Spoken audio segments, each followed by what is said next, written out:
Alright, everybody, welcome back to another episode of the bonus point. Today is the beginning of the first adjusted episodes. So rather than sending out two episodes between game weeks, we have decided to combine them and just make one slightly longer one. The reasons for that is because obviously these game weeks can be coming thick and fast. So first of all, that brings me to my first announcement. Please be aware that the next game week starts on Tuesday. So my recommendation, as always, get your side set from the day before. So this episode is going to be coming out on Monday morning, hopefully. So by tonight, I really think that your side should be set. That's just the first little small announcement. The other one is if you're following along from RPM, just a quick reminder that game week 14, which is going to be from Tuesday to Thursday, is going to be another special game week. So just look out for that, and hopefully you could win yourself a prize. But enough of that, I would say. I just want to get straight into it because today might be slightly longer and a bit more condensed. First of all, we're going to do the game week recap from game week 13, as we usually do. However, this time I'm only going to focus on the relevant information. So if I feel like some stuff are irrelevant, I'll just not mention it. So let's start off with Arsenal versus Newcastle. Arsenal managed to win this game 2-0. I feel like I say it every week. Arsenal's defense is pretty good at this point, and going into Manchester United next weekend, I actually back them to keep a clean sheet in that game as well. So yeah, Arsenal's defense has been really good. If you have Tomiyasu, he managed to get his first assist of the season on this day. I think he played really well. Bukayo Saka finally scored. So for all of those who actually have Saka still in the team, not sure who those may be, but yeah, congratulations. He got a goal. However, he did have to come off with a muscle strain because I guess he just shoot the ball too hard or whatever it was, but he strained himself scoring the goal. News has since come out saying that he should be good for this week, but personally, I won't be looking to risk that. So just to summarize, Saka scored finally, then got injured a couple of minutes later. Martinelli came on, scored a goal, looks pretty good, and Tomiyasu managed to get a nice assist on the day. Arsenal has been defending pretty well, and that's all I really have to say about that game. Moving on into Crystal Palace versus Aston Villa. Not sure if we really expected Aston Villa to win this one, but Steven Gerrard is proving himself to be a decent manager because he gets another win with his Aston Villa team. I thought Aston Villa did pretty good on the day. They seem to make better quality chances than Crystal Palace. Although Crystal Palace managed to nick one back at the end, I think in the 90-something minutes, with Mark Gahey scoring. For 2 games in a row, I believe that Gahey has managed to score. That is their centre-back. He's a youngster, and he's kind of decent actually, and yeah, managed to score a goal. What does this mean for Crystal Palace players? I don't really think it means much. If you're still looking at Conor Gallagher or Wilf Zaha, I think that these are still good guys to go ahead and target. They have nice fixtures coming up, and Crystal Palace is an attacking team, so it doesn't really change much. But I would say that we could start paying attention to Aston Villa. If Steven Gerrard proves to be the good manager that we think that he is, then Aston Villa should be doing pretty well coming up, so you can start looking at their players. Liverpool versus Southampton. Honestly, there's not too much to say from Liverpool aside from I really think that the triple up here could be on. I think the most common triple up is going to be with Diogo Jota, obviously Salah, and then Trent. That is my particular triple up. That is the 3 players that I have from Liverpool in my team right now, and I can't really complain. I think that all the guys have been informed. I think that Jota is near essential right now. So yeah, and that Liverpool attack is maybe the most informed attack in the league right now. They are scoring for fun at the moment, and they have lovely games coming up. So I think they'll continue to score a lot of goals. So yeah, I think you should definitely be targeting Liverpool attackers right now. Norwich versus Wolves. Not too much that I can really say here. I think Jimenez, he looks okay on the day. Maybe a little bit unlucky not to come out with a goal. I think Norwich is shaping up a little bit better defensively these days. They're not really the walkover team that they were before. They're still losing games, but not 5-0 and 6-0. Brighton versus Leeds. This was also a pretty boring game to watch. Leeds, a very weak team right now. There should be no one that we targeting from Leeds at the moment. I think the team is too weak even to target Rafinha. I think the team is just, simply too weak. And then from a Brighton's perspective, the only player that I would say to go ahead and target would be Tariq Lamptey. Brighton has a nice defense and they have nice games coming up. Definitely won't target any attackers because none of them are good finishers at all. Moving on to Brentford versus Everton. Ivan Toney finally scored. However, this is someone that is kind of pissing me off because although he managed to score a penalty, he took no shots in the box, very limited amount of touches in the box. It seems like he's really more interested in dropping deep and helping Brentford link the play. Everton, I think this is not a team to target right now. They are just not looking good on either ends of the pitch at the moment. They're really not saying too much. So I'd stay away from Everton players. If you still happen to have any of them in the team, you should definitely look to transfer them out. Leicester versus Watford. This game was exciting from the fans' perspective, but shows me that these two teams really can't defend. From Leicester's perspective, I won't target any of the players right now. I think Jamie Vardy is a bit too expensive for what he's giving. Maddison finally scored, but we're gonna have to wait and see if he comes back into form. There's no defender here that I would target at all, so I'm just staying away from Leicester. And then Watford, I think Watford gives us a few budget options that could be decent on the attacking end of things. First of all, I'd like to talk about Josh King. I think he will be my standout pick to go for from this Watford team. He is a striker. I think he's 5.8 million. Hope I didn't get that wrong. He's on the penalties because he scored a penalty over the weekend. We've known him before in this league, playing for Bournemouth. He is the type of player that could score maybe 10 or 12 goals for the season. I think Watford are attacking pretty well, and Josh King is at the heart of that. And then there's Dennis, who plays on the left side of this Watford attack. Also in form, scored over the weekend against Leicester, but then picked up a knock soon after. So that's just something that we want to monitor. City versus West Ham. Cancelo was very, very, very involved in this game.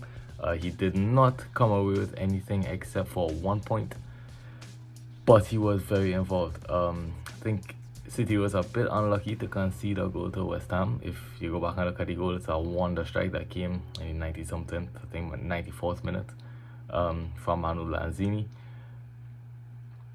He tried that 10 more times, probably scores it once, or maybe doesn't score it at all.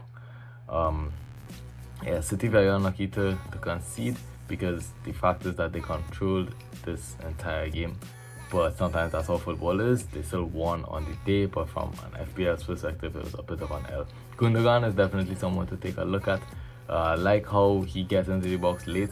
It's looking like exactly what he was doing last season. Looks like he's willing to do that again this season. Not sure who's going to be on the penalties. It might be Riyad Mahrez, but maybe if Mahrez is not on the field, they may give it to Gundogan. Who knows? So if he has penalties, that just adds to his threat as a player. Phil Foden is still hurt. He did not travel to this game, and we expect him to continue to be hurt throughout the week. So we don't think that he's going to play in the midweek game, but maybe he might be back on the weekend. And finally, Chelsea versus Manchester United. I thought this was a pretty good game, again from a fan's perspective. But in terms of FPL, Chelsea did not get the clean sheet. Jorginho made a serious mistake. And Sancho scored, but although he scored, really don't think he was too involved in this game. I can't really say that he had a good game. It's not his fault, but he just didn't really touch the ball that much. Chelsea, there's nothing new to report here.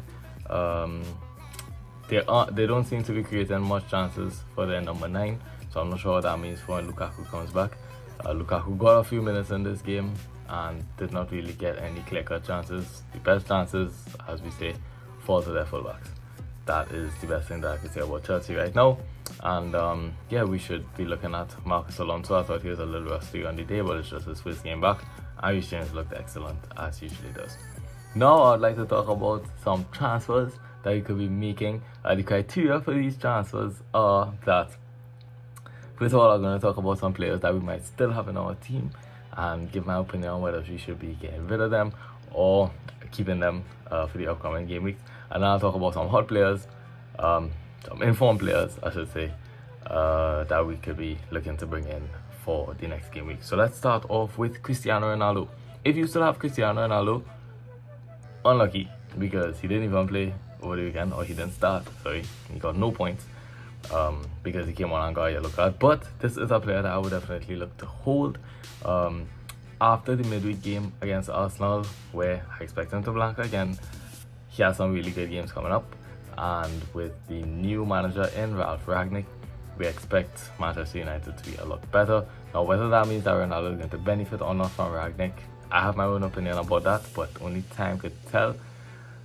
However, if you have him, might as well not waste the transfer. Just keep him. It is Cristiano Ronaldo at the end of the day. He will score a lot of goals. And as long as Manchester United start ticking, he himself will start ticking as well. So yes, once again, if you have Ronaldo, this is one to hold. Michail Antonio is another one that's highly owned. And if we still have him, I understand he might be kind of pissed off with him, and he might want to change him for a few other informed players that we'll get on to later. But for Antonio, I think the verdict again is to hold on to this player. West Ham in about 2 or 3 weeks are going to have some fantastic games coming up, and this is where I think Antonio will start back to eat and start back to perform for our teams. So if you have Antonio, definitely would have to hold on to him. Said Benrahma, somehow people still have this guy, and if you still have him, I think this is one that you might need to sell. I know I just talked about Antonio, and I know Benrahma plays for the same team, but the thing with Benrahma is I think first of all he's a little bit more of a rotation risk, because there are a few midfielders there that are trying to get into the team right now. So with the hectic schedule and whatnot, I wouldn't doubt that Benrahma gets rotated once or twice. And in selling him, some of the players that I could look to bring in for him around that price point, we're looking at Smith Rowe and we're looking at Conor Gallagher. I spoke about these guys a lot before, so there's nothing new that I can really say about them.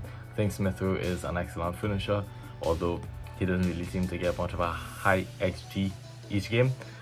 Conor Gallagher is a bit of the opposite. Not the best finisher, but gets some decent chances during the game. And his assist threat is much higher than Smith Rowe. He's a lot more involved in the game as well. So if that's the type of player that I like, you can go for Conor Gallagher. Personally, Conor Gallagher is my number one choice. Now, some players that I've noticed a lot of us don't have as yet, but I think these guys are in form and are looking good in the future, and you should definitely look to bring them in right now. To give you an example of that, Diogo Jota is the number one transfer for this week.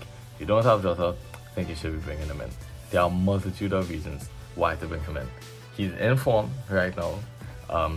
Firmino is injured for the foreseeable future, so Jota should be starting most of these games. And then the time that we expect Firmino to come back, we know that Mane and Salah are going to have to go to their respective countries to play in the African Cup of Nations. So I think Jota is going to be playing for at least until the end of January. He's going to be consistent in this team, and they have an excellent run of fixtures, and they are perhaps the most attacking team in the league right now, alongside with Manchester City. So for all those reasons, if you don't have Jota yet, just look to bring him in. The next one that I think you should look to bring in, if you don't have him as yet, Marcus Alonso. And by extension, Reece James. If you don't have James as yet, look to bring in either James or Alonso. Alonso is a bit cheaper. I think Reece James is a bit more nailed, and seems to be a bit better than Alonso as well. But we know about Alonso from previous seasons. We know how good of an attacker that he can be. So I think as soon as he catches back some form, he's going to be pretty good for Chelsea. I think we're going to want him in our teams. And finally, I want to talk about Josh King. I mentioned him earlier, but he is my favorite Watford player to bring in right now. He's on the penalties, he's the number 9, and he's a known quantity. This is why I think if you don't have any pressing issues this week, that you could be bringing in Josh King. Maybe if you wanted to get rid of Ivan Toney or Adam Armstrong, you could be looking to bring Josh King in. And now finally, we're going to be talking about some of the captains for this upcoming game week. And as I'm going to probably start for the next 3 or 4 game weeks, we're gonna have Salah, Jota, and Trent. Salah is just the obvious captain. This guy, everyone is going to captain because he's just that consistent, and he's who I'm going to captain this week. Again, it's getting a bit boring, but sometimes you just need to get through this period in FPL. So Salah against Everton. He has an excellent track record right now. He's the most informed player in the league, the most consistent player in the league right now. This is why we're going to want to captain Mo Salah. It's just a secure area for points. If you want to go a little bit against the grain, just a little bit, you can stay within the Liverpool team. I think Jota or Trent would be excellent to captain. I don't expect Everton to score against Liverpool. But the thing is that it is a bit of a derby. So, I mean, it is a derby. So it's usually a fight. And this game is usually a close one. So that's the only thing that I can keep in mind. But all signs point towards Liverpool walking over Everton on the day. Everton just have not been looking good at all. So if you want to go a little bit against the grain, you can go ahead and captain Jota and Trent. Or Trent. If you want to go completely away from this game, because history shows that Everton and Liverpool is usually a pretty close game, then I think Cancelo versus Aston Villa is looking to be a pretty good captain. I think Manchester City are still the best defense in this league, and Cancelo could be a sure area for just 6 points. Just collect your 6 points and just move on. He also has phenomenal assist threat, so it could be more than 6 points. But yeah, we expect City to keep a clean sheet. I think Cancelo could be a good captain for this week. And then finally, we got Reece James and Alonso versus Watford. I think these guys are on par with Cancelo in terms of captaincy threat, I guess. Personally, I would go for Reece James over Alonso, but if you have Alonso, no problem captaining him as well. I think against Watford, now Watford has shown the tendency to attack, sometimes to attack fearlessly for the last couple of weeks. But this is Chelsea, again one of the best defenses in the league. We expect them to keep a clean sheet against Watford, and Watford's defense is just trash. We expect Chelsea to score a decent amount of goals in this game, and as we've been saying in past weeks, Chelsea's best chances are falling to their fullbacks. Chelsea's best chances are being created by their fullbacks. So if we're going to captain anyone, it's going to be our fullback. So Reece James or Marcus Alonso could be a good captain for this week. Usually I like to give you all 1 or 2 more takes for just a few outside shouts, but not today. I think these are the guys that I should definitely be focusing on to put your armband on. And yeah, now that it's the December period, we need to get a little bit more serious. This is not the time to start getting red arrows. So we're going to keep it nice and simple with the captains. Try your best to go with who you think is going to be the most consistent one, who you think is going to give you the best chance of returns, and then just move on from there. I'll see you all again on Friday. Good luck this week. I hope that I captain score a hat-trick as I usually do, and I hope that this episode was good. I know it's a bit different from what we are accustomed to, but this is just how it's going to be over the December period, because games coming thick and fast, and I'm gonna have to adjust the schedule basically. So see you all again on Thursday, maybe Friday, not sure which day it's going to be yet, but good luck this week and goodbye.